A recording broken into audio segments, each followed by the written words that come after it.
just a quick size comparison and overall review of the Parktool CT-3.2. So when I'm in the shop, this is what I usually use. But at home, I use, this is like a bike hand Chainlink extractor. So just look at this size comparison.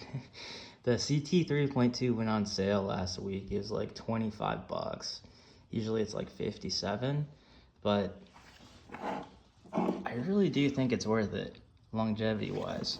So let's take this guy, break a link.